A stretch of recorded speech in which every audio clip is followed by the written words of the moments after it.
Welcome everybody to this electronic communication system lecture series, and in today's lecture we will discuss about folded dipole and try to understand some new concept other than this folded dipole. ये folded dipole क्या है? Actually dipole antenna तो हम study करके आए हैं, जो हर्टिजन dipole जिसको हम कह रहे हैं, जिसकी लेंथ λ/2, जो हाफ वेव लेंथ एंटीना भी हम उसको कहते हैं, किस तरह से वो रेडिएशन को एमिट करता है, वो सब बातें हम स्टडी करके आए हैं। उसका radiation pattern, electric magnetic field के स्ट्रेंथ, एनर्जी डेंसिटी, ये सब हम स्टडी करके आ चुके हैं। ये क्या है? Folded dipole. तो जो हम फोल्डेड डाइपोल के बारे में समझेंगे आज, पहले हम ये समझेंगे फोल्डेड डाइपोल की। फोल्डेड डाइपोल का जो कंस्ट्रक्शंस के पीछे बेसिक अजम्पशंस क्या हैं, फोल्डेड डाइपोल की बेसिक अजम्पशंस क्या हैं, फोल्डेड डाइपोल्स का कंस्ट्रक्शंस किस तरह से हम कर सकते हैं, या इसका ऑपरेशनल मोड आप समझ सकते हैं किस तरह से। ऑपरेशनल मोड के बाद हम इसकी इनपुट इम्पीडेंस के भी कैलकुलेशन करेंगे, और इनपुट इम्पीडेंस की कैलकुलेशन के बाद हम ये प्रूफ करेंगे कि ये जो हमारा फोल्डेड डाइपोल है ये 300 ओम की ट्रांसमिशन लाइन के टर्मिनेशन के तरह भी यूज किया जा सकता है। That is it can be replaced और टर्मिनेट ट्रांसमिशन लाइन ऑफ 300 ओम। ये सब बातें हम, ये आउटलाइंस हैं इस लेक्चर्स की, कि इस लेक्चर की कि फोल्डेड डाइपोल क्या है, इसके कंस्ट्रक्शन को समझेंगे, इसकी बेसिक अजम्पशंस को समझेंगे, इसके ऑपरेशनल मोड्स क्या हैं, इनपुट इम्पीडेंस क्या है, किस तरह से हम इसकी इनपुट इम्पीडेंस को निकाल सकते हैं, कैलकुलेट कर सकते हैं। और in the end of this lecture we will discuss about the termination of this folded dipole, or termination of a 300 ohm line by this folded dipole. Okay, so let's start this discussion. ये एक folded dipole का construction आप अपनी screen पर देख रहे होंगे। ये है structure of a folded dipole. Actually folded dipole क्या है कि मान लीजिए ये मेरे पास दो एंटीनाज हैं, इक्वल लेंथ के एंटीना हैं ये, और मैं इनको ऐसे प्लेस कर दूं, ऐसे जैसे अब ये रखे हैं, ऐसे पैरेलल टू ईच अदर। ये दोनों सिंगल डाइपोल एंटीना हैं, जिनकी जो लेंथ है वो हाफ वेव लेंथ एंटीना। आपको पता है कि जो सिंगल डाइपोल एंटीना होता है उसकी जो लेंथ हम अप्रोक्सीमेट कैलकुलेट कर दे, जैसे हर्ट्स ने कैलकुलेट की थी या रखी थी, वो λ/2 थी। तो ये λ/2 लेंथ के दो एंटीनाज हैं जिनको मैंने पैरेलली प्लेस्ड कर दिया है, और इनको इस वायर से इन एंटीनाज को इस वायर से कनेक्ट कर दिया है, यहाँ कनेक्ट कर दिया है इस वायर से, और इस वायर से कनेक्ट कर दिया है यहाँ। तो ये मेरे पास अब जो स्ट्रक्चर बन के आया है ना, ये कहलाता है फोल्डेड डाइपोल। यानी दो सिंगल डाइपोल को आप पैरेलल रखें एक दूसरे के, और वायर से यहाँ भी और यहाँ भी इनको अगर कनेक्ट कर दें, तो ये मेरे पास जो स्ट्रक्चर बन के आता है ये कहलाता है फोल्डेड डाइपोल। इसी को हम कहते हैं फोल्डेड डाइपोल। ठीक है, ये मेरे फीड पॉइंट है। फीड पॉइंट का मतलब जहां एनर्जी फीड की जाएगी। आप ये जानते हैं कि किसी भी एंटीना में जो एनर्जी फीड की जाती है वो आरएफ करंट की फॉर्म में फीड की जा सकती है। इसे आप ट्रांसमिशन लाइन की तरह भी बिहेव कर सकते हैं। ये मेरे पास इस सिंगल डाइपोल की लेंथ है जो हाफ वेव लेंथ है, λ/2 के बराबर है। डेफिनेटली जब इस सिंगल डाइपोल की लेंथ λ/2 है, तो इस डाइपोल की लेंथ भी λ/2 ही होगी, और जो इन दोनों डाइपोल्स के बीच का डिस्टेंस है वो स्मॉल d है। और स्मॉल d के साथ ये कंसिडरेशन है कि स्मॉल d इस वेवलेंथ लैम्बडा से बहुत छोटी है, यानी ये जो डाइपोल्स हैं बहुत एक दूसरे के पास होंगे। ओके, आगे हम ये भी समझेंगे इसके रेडिएशन पैटर्न से कि हमें फायदा क्या हुआ, क्यों हमने फोल्डेड डाइपोल बनाया। ओके, तो ये दोनों डाइपोल्स हैं, जो सिंगल डाइपोल्स आप कह रहे हैं, ये दिखाया गया है, इनकी लेंथ λ/2 है, इन दोनों के बीच का डिस्टेंस d है, और इस तरह से वायर से कनेक्ट की गई। ये दोनों फीड पॉइंट है जहां एनर्जी को फीड किया जाता है RF करंट की फॉर्म में, रेडियो फ्रिक्वेंसी करंट की फॉर्म में इस एंटीना को फीड किया जाता है। तो ये हुआ structure of a folded dipole. ठीक है, इसकी कुछ बेसिक एजम्पशंस हैं, उनको हम कंसिडर कर लेते हैं। The folded dipole is a single antenna, single antenna है। कैसे? But it consist of two elements, एक ये वाला एलिमेंट और एक ये वाला element. Okay, the first is fed directly, ये यहाँ फेड किया जाता है फर्स्ट को, while the second is coupled inductively at the ends। तो inductively at the ends ये कनेक्ट किया जाता है सेकंड वाला। फर्स्ट को आप डायरेक्ट फीड करेंगे, एनर्जी फीड करेंगे, और जो सेकंड वाला है उसको डायरेक्ट फीड नहीं करेगा, वो इसके इंडक्टिव फील्ड में आकर कनेक्शन में आएगा। The radiation pattern of a folded dipole is the same as that of the straight dipole. Same है, जैसे आप स्ट्रेट डाइपोल के रेडिएशन पैटर्न पढ़ के आते हैं, ये दोनों तरफ ऐसे मैं आपको दिखा भी देता हूँ। ये इस तरह का रेडिएशन पैटर्न हम स्टडी करके आए हैं। ये मेरे पास एक सिंगल डाइपोल है, तो इधर भी रेडिएट करता है, इधर भी रेडिएट करता है, इधर भी रेडिएट करता है, इधर भी रेडिएट करता है। इसका रेडिएशन पैटर्न इस तरह का रहता है। ये मैं इस पहले ही हम इसको, ये directional pattern of A doublet antenna, और डबलेट का मतलब सिंगल, डबलेट का मतलब वही डाइपोल एंटीना। ओके, तो इस तरह का रेडिएशन पैटर्न रहता है, दोनों तरफ रहता है इसका रेडिएशन पैटर्न। ये बाई डायरेक्शनल आप इसे कह सकते हैं, बाई डायरेक्शनल आप इसे कह सकते हैं। ठीक है, और ये तो हमने बहुत फ्रिक्वेंटली स्टडी किया है, ये बहुत फ्रिक्वेंटली हमने ये सब चीज़ें स्टडी की हैं। ये देखिए, मैं आपको बताता हूँ कि ये हमने कहाँ स्टडी की है। ये देखिए, ये हाफ वेवलेंथ एंटीना है या नहीं है। इसका ये रहा करंट डिस्ट्रीब्यूशन मैक्सिमम, यहाँ मिड पॉइंट पे, इस एंटीना के मिड पॉइंट पे करंट मैक्सिमम होगा और दोनों एंड पॉइंट पे मिनिमम होगा। और ये रहा इसका रेडिएशन पैटर्न, ये। और जब यही एंटीना ग्राउंडेड हो गया था तो इसका रेडिएशन पैटर्न कैसे चेंज हो गया था, ये देखो, ये हाफ वेवलेंथ एंटीना है या नहीं, तो इसका रेडिएशन पैटर्न कैसे चेंज हो गया, ऐसे। जो 8 वाली फिगर वहां बन रही थी, इसको ऊपर वाला हिस्सा आ गया, तो नीचे वाला हिस्सा ग्राउंड हो गया। आप एक इमेजिनरी फिगर यहाँ जरूर डॉट करके बना सकते हैं ताकि आपको याद रहे कि ये रेडिएशन पैटर्न किसका है, हाफ वेवलेंथ एंटीना का है। तो हाफ वेवलेंथ एंटीना कोई बहुत नई चीज नहीं है हमारे लिए, हम बहुत फ्रिक्वेंटली इसको पहले से स्टडी करते आ रहे हैं।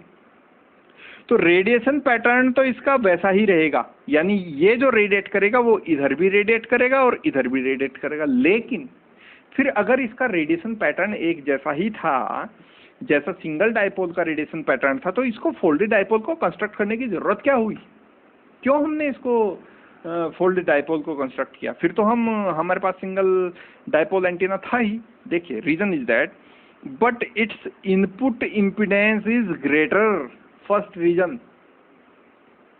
इसकी जो इनपुट इम्पीडेंस अभी आपको कैलकुलेट करके दिखाई जाएगी वो ज्यादा होती है in comparison to straight dipole या सिंगल डाइपोल आप उसे कह सकते हैं। Okay, it consist of 2 parallel dipoles, first second, at the ends forming a narrow wire loop. तो ये जो बना देता है ना यहाँ से, ये क्या बन गया, एक वायर लूप नहीं बन गया। ये यहाँ जब आप एनर्जी फीड करेंगे, करंट फीड करेंगे, तो करंट ऐसे फ्लो होगी या कैसे फ्लो होगी वो ऑपरेशनल मोड पे डिपेंड करता है। क्योंकि अगर मैं ये कह दूं कि यहाँ से आप करंट फीड करेंगे तो ऐसे ऐसे ऐसे जाएगी, नहीं, वो उसके ऑपरेशनल मोड अलग अलग हैं, तो वो डिपेंड करती है कि आप किस तरह से फीड करते हैं करंट को। ठीक है, तो it consist of 2 parallel dipoles, 2 parallel dipoles ये एंटीना कंसिस्ट करके रखता है। और ये जो डाइपोल्स हैं ये एक नैरो वायर लूप को फॉर्म कर देते हैं, एक नैरो वायर लूप बनाते हैं। ठीक है, the length of the dipole is L equals to half wavelength λ/2 and separation between the 2 parallel dipole is small d which is very smaller than the wavelength lambda, जो wavelength lambda से बहुत छोटी है। ये सेपरेशन d, इसके बारे में आपको बता चुका हूँ। ओके, और एक जो यहाँ बहुत इंटरेस्टिंग फिनोमिना है वो ये है कि इट इज टर्मिनेटेड बाई और फॉर, या तो ये टर्मिनेटेड बाई कह सकते हैं, terminated for 300 ohm transmission line, है ना।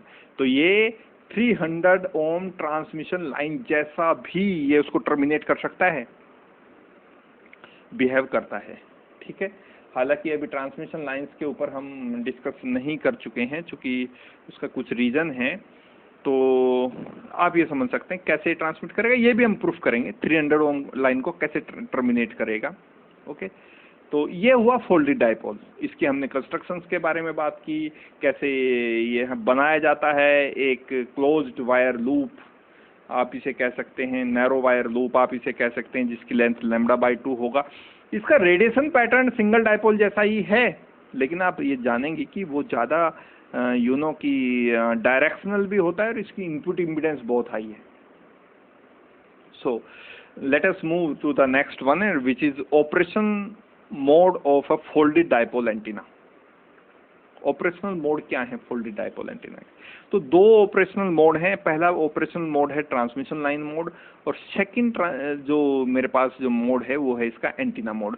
क्योंकि मुझे फोल्डेड डाइपोल को एक एंटीना की तरह बिहेव करना है, एक एंटीना की तरह यूज करना है, तो प्रीफर तो मैं करूंगा ये एंटीना मोड। लेकिन हम ये भी जानेंगे कि ट्रांसमिशन लाइन मोड कैसे होता है, कैसे हम उसको ट्रांसमिशन लाइन मोड में अप्लाई करते हैं। क्योंकि ये जो आंसर देना है ना इस बात का कि it is terminated for 300 ohm transmission line, ये तभी हो पाएगा जब हम इस तरह के मोड ऑफ ऑपरेशन को स्टडी करेंगे, ठीक है।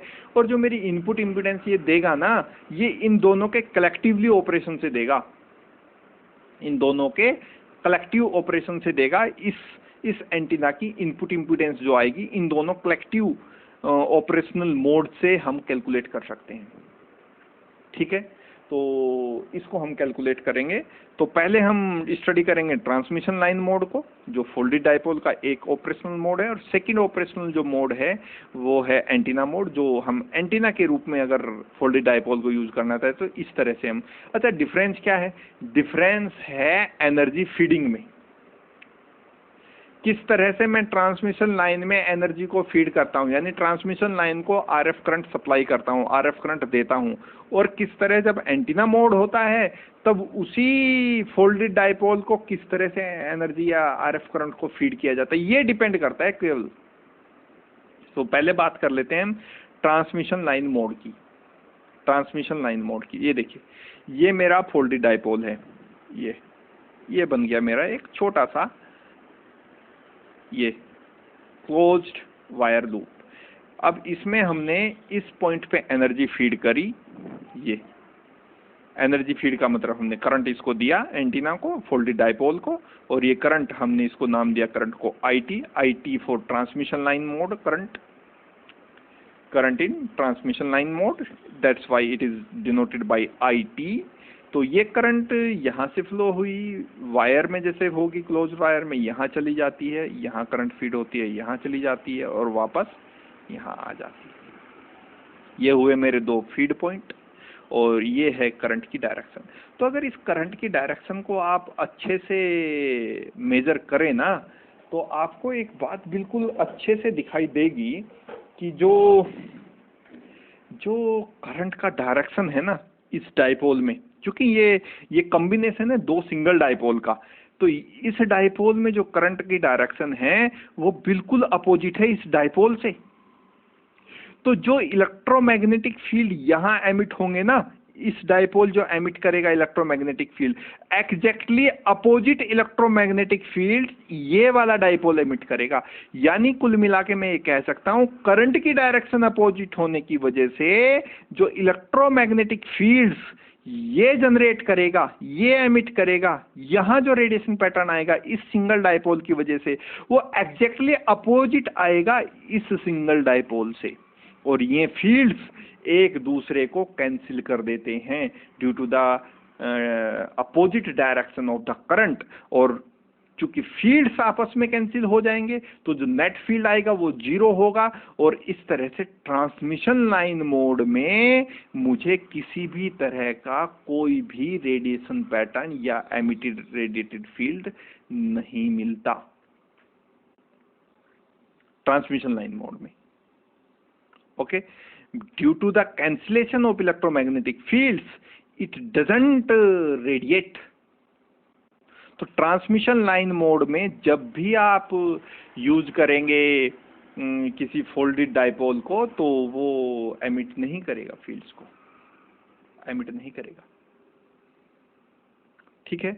अच्छा, अब हम बात कर लेते हैं एंटीना मोड की। तो एंटीना मोड में हम क्या करते हैं कि इस तरह से करंट को फीड करते हैं कि दोनों फोल्डेड डाइपोल में, दोनों डाइपोल, ये सिंगल डाइपोल और ये सिंगल डाइपोल, एक ही डायरेक्शन में करंट फ्लो होती है, एक ही डायरेक्शन में करंट फ्लो होती है। यहां इस तरह का हमारे पास करंट फीड किया जाता है कि इस डाइपोल में भी इस डायरेक्शन में करंट फ्लो हो रही है और इस डाइपोल में भी इसी डायरेक्शन में करंट फ्लो हो रही है। जब एक ही डायरेक्शन में करंट फ्लो होगी तो इलेक्ट्रोमैग्नेटिक जो फील्ड्स यहाँ एमिट या रेडिएट होंगे ना, वो आपस में कपल हो जाएंगे और एक नेट रेडिएटेड फील्ड या नेट रेडिएशन पैटर्न मुझे यहाँ से मिलेगा। तब हम कहते हैं कि हमने फोल्डेड डाइपोल को किस तरह यूज किया, एंटीना मोड में यूज किया। ठीक है, एक एजम्पशन। दूसरी बात, हम यहाँ जो करंट फ्लो कह रहे हैं, ये कह रहे हैं IA/2, that means I current हो गई, A का मतलब हो गया एंटीना मोड और by2 का मतलब हो गया हाफ करंट यहाँ हाफ करंट यहाँ, दोनों मिलेंगी IA/2 प्लस IA/2 यहाँ मिलकर IA। तो नेट करंट जैसे हमने यहाँ IT कहा था, यहाँ भी हमारे पास IA करंट आ जाएगी। तो इस मोड में, जब एंटीना मोड में फोल्डेड डाइपोल को यूज किया जाता है तो ये रेडिएट करता है, it radiates here.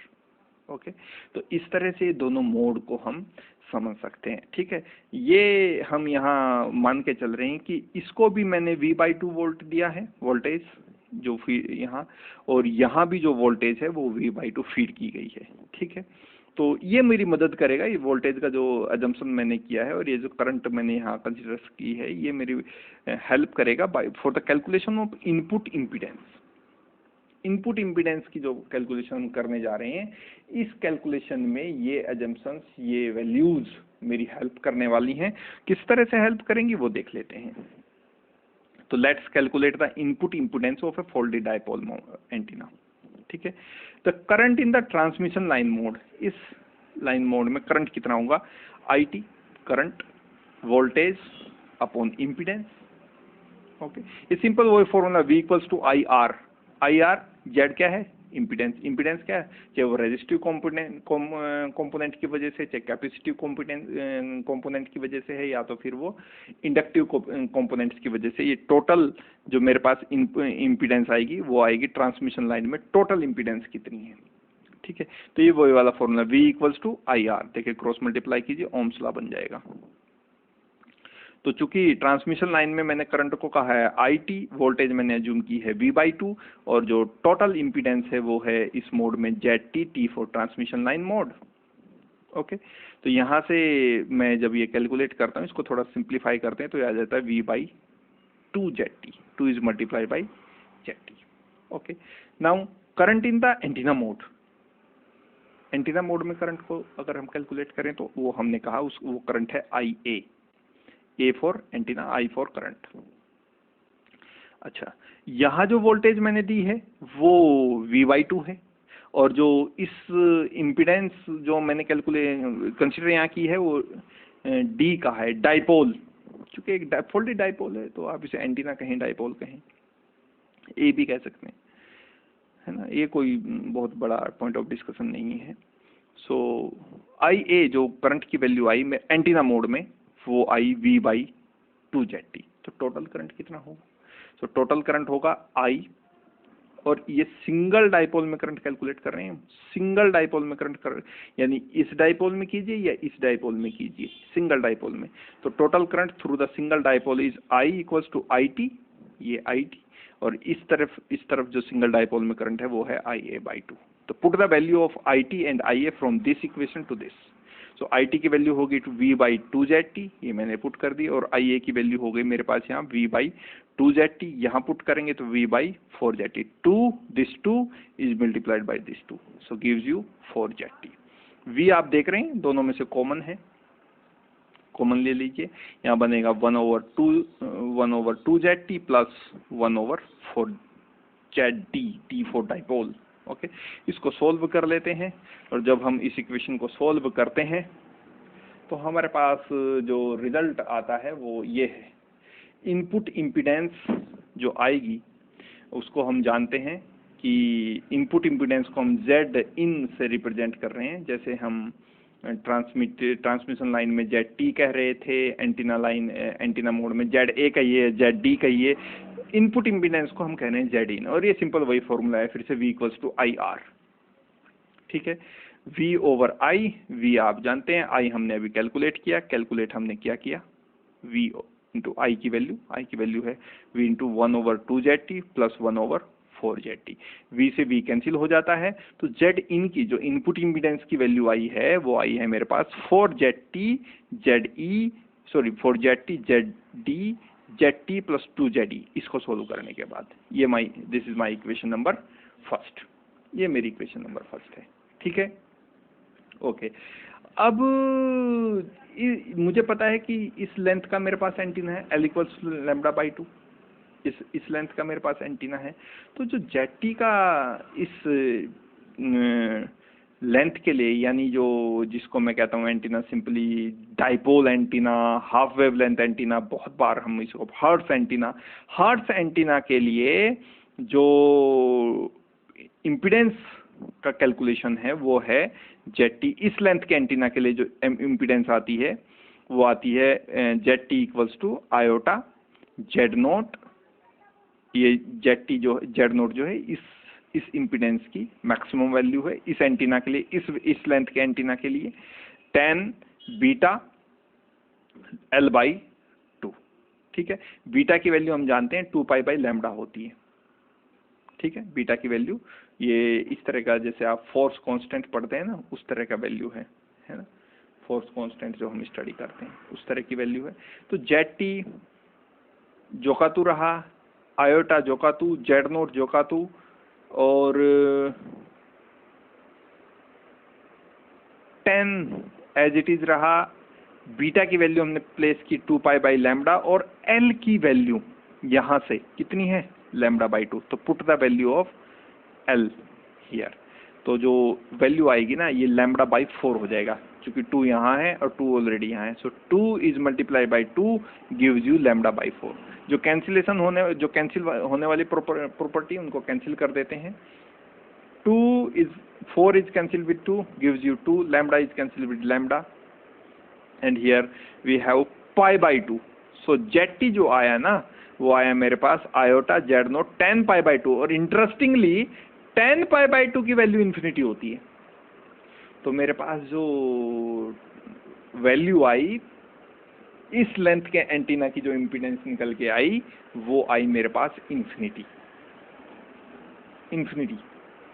So from equation number 1 the input impedance of the folded dipole is, अब देखिए ZT की वैल्यू मुझे पता लग गई इस लेंथ के एंटीना के लिए, जो मेरे पास हाफ वेवलेंथ एंटीना, या इसको आप कहिए सिंगल डाइपोल एंटीना, या इसको आप कहिए हर्ट्ज एंटीना के लिए जो इम्पीडेंस की वैल्यू आती है वो आती है इन्फिनिटी। ZT की वैल्यू जो आती है वो इन्फिनिटी आती है, यानी ट्रांसमिशन लाइन में जब ये एंटीना ऑपरेट होगा तो वो इनफाइनाइट इम्पीडेंस पुट करेगा। अब मेरे पास इनपुट इम्पीडेंस के ये इक्वेशन है, और इसकी हेल्प से मैं फोल्डेड डाइपोल की इनपुट इम्पीडेंस कैलकुलेट करना चाहता हूँ। फोल्डेड डाइपोल एंटीना की इनपुट इम्पीडेंस को कैलकुलेट करना चाहता हूँ, तो इस इक्वेशन को मैं यूज कर रहा हूँ। ZIN = 4ZD प्लस 2ZT, ये वाला इक्वेशन सिमिलर। अच्छा, इस इक्वेशन से मैं ZT को कैंसिल कर रहा हूँ, तो ZT जब यहाँ से कैंसिल करेंगे कॉमन लेंगे तो यहाँ बचेगा 1, ZT आ जाएगा यहाँ, ये वाला डिनोमिनेटर और जो न्यूमिनेटर से ZT क्या हो जाएगा कैंसिल। तो मेरे पास जो इक्वेशन बचेगी ये इस इक्वेशन को मैं इस तरह लिख सकता हूँ 4ZD 1 + 2ZD/ZT, और ZT की मुझे वैल्यू पता है कितनी है इन्फिनिटी है। तो इस वैल्यू को मैं जब यहाँ पुट करता हूँ इन्फिनिटी वैल्यू को, तो ये वाली जो टर्म है ये हो जाती है 0। Something over infinity gives you 0। तो जो इनपुट इम्पीडेंस आई फोल्डेड डाइपोल के केस में वो आई 4ZD/1, 4ZD/1 यानी 4ZD। तो इनपुट इम्पीडेंस जो फोल्डेड डाइपोल की आई वो आई 4ZD, ठीक है। और ZD जो है ना वो अप्रोक्सीमेटली 73 ओम के बराबर होती है।